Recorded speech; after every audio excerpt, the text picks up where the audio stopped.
ఈ దిన వాక్య ధ్యానాంశం. నిన్ను ఎవరు కోరుతున్నారో.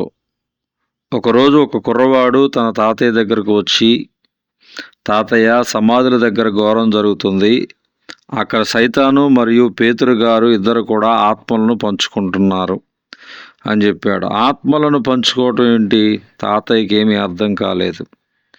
కుర్రవాడు మరలా, అవును తాతయ్య, అక్కడ సమాధుల దగ్గర గోడ ఉంది కదా, ఆ గోడ దగ్గరకు వెళ్ళి నేను విన్నాను, పేతురు అది నాది అంటుంటే అటువైపు ఉన్న సైతాను లేదు లేదు ఇది నాది అంటున్నాడు. బహుశా పేతురు మరియు సైతాను అక్కడ సమాధులలో ఉన్న ఆత్మలను పనిచేసుకుంటున్నారేమో అని చెబుతూ ఉంటే ఆ తాతయ్యకు చాలా భయం వేసింది.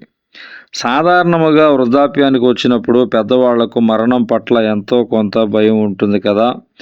నిజమేనేమో, ఒకసారి చూద్దామని చెప్పి ఆ తాతయ్య తన మనవడిని తీసుకుని సమాధులు ఉన్న ప్రాంతానికి వచ్చాడు. సమాధుల చుట్టూ పెద్ద ప్రహరీ గోడ ఉంది. ఇద్దరు కూడా గేటు దగ్గరకు వచ్చి అక్కడే నిలబడి లోపలి మాటలు వింటున్నారు. లోపల నుంచి అది నాది, ఇది నాది అనే మాటలు వినిపిస్తున్నాయి. ఆ మాటలకు తాతలో వణుకు మొదలైంది.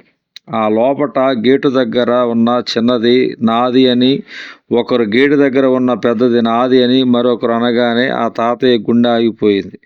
ఇంతకి జరిగినది ఏమిటంటే, ఆ సమాధుల తోటల లోపల ఒక నేరేడు చెట్టు ఉంది. ఆ నేరేడు చెట్టు కింద ఇద్దరు పండ్లు ఏరుకుంటున్నారు. అదిగో ఆ పండు నాది అని ఒకడంటే, ఇంకొకడు ఇది నాది అంటున్నాడు. ఈ లోపట వాళ్ళు కనుదృష్టి గేటు దగ్గర ఉన్న పండ్ల మీద పడింది. ఆ గేటు దగ్గర పెద్ద పండు మరియు చిన్న పండు ఉన్నాయి. ఒకడు చిన్నది నాది అంటే మరొకడు పెద్దది నాది అన్నాడు. పెద్దది నాది అనేసరికి తాత ప్రాణం కాస్త పోయింది. ఇది కేవలం కథ మాత్రమే, కానీ ఒక విషయం గమనించండి. ఒకవేళ ఈరోజు సైతాను ఒకవైపు, పేతురు మరొక వైపు నిలబడి మనల్ని కోరుకోవలసి వస్తే నిన్ను చూసి ఎవరు కోరుకుంటారు? ఇతడు నావాడు, జీవము కలిగిన దేవునితో నిత్యము జీవించడానికి ఎన్నుకోబడినవాడు అని నిన్ను గూర్చి పేతురు చెప్పగలిగిన జీవితం జీవిస్తున్నావా? ఒక్కసారి పరిశీలించుకోమని మనవి. బైబిలులో చూస్తాము, దేవుడు కూడా గొర్రెలను మేకలను వేరు చేస్తాడు. తన మహిమతో మనుష్య కుమారుడను ఆయనతో కూడా సమస్త దూతలను వచ్చినప్పుడు ఆయన తన మహిమగల సింహాసనం మీద ఆసీనుడయ్యుండును. అప్పుడు సమస్త జనముల ఆయన ఎదుట పోగు చేయబడుతారు. గొల్లవాడు మేకల నుండి గొర్రెలను వేరుపరిచినట్లు ఆయన వారిని వేరుపరిచి తన కుడివైపున గొర్రెలను, ఎడమవైపున మేకలను నిలవబెట్టెను. అప్పుడు రాజు తన కుడివైపున ఉన్నవారిని చూచి, నా తండ్రి చేత ఆశీర్వదింపబడిన వారలారా రండి, లోకము పుట్టినది మొదలుకొని మీ కొరకు సిద్ధపరచబడిన రాజ్యమును స్వతంత్రించుకునుడి.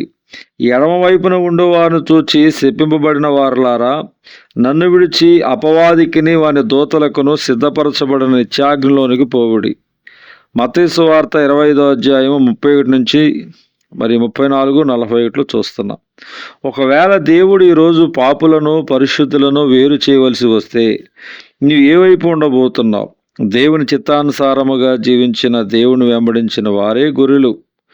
నా గొర్రెలు నా మాట వింటాయని, తనకు లోబడతాయని ప్రభు సెలవిచ్చాడు. ఈ దొడ్డివి కానీ వేరే దొడ్డులు నాకు కలవు, వాటిని కూడా నేను తోడుకుని రావాలని నా స్వరం వినును. యోహాను సువార్త 10వ అధ్యాయం 16. నువ్వు దేవుని బిడ్డవైతే నీవు ఆయన మాటకు లోబడతావు, దేవుని వెంబడిస్తూ ఆయన ఇష్టానుసారంగా జీవిస్తావు. ఆ విధంగా కాకుండా నీవు నీ ఇష్టానుసారముగా జీవిస్తున్నట్లయితే, నీ శరీరము చెప్పినట్టుగా నీవు బ్రతుకుతున్నట్లయితే నీవు దేవునికి దూరం అవుతూ నరకానికి చేరువవుతున్నావేమో. సత్యం మర్చిపోవద్దు. గొర్రెలు అతని స్వరము వినును, అతడు తన సొంత గొర్రెలను పేరు పెట్టి పిలిచి వాటిని వెలుపలికి నడిపించెను. యోహాను సువార్త 10వ అధ్యాయము 3వ వచనం. దేవుడి దిన వాక్య ధ్యానం దేవుడు దీవించును గాక.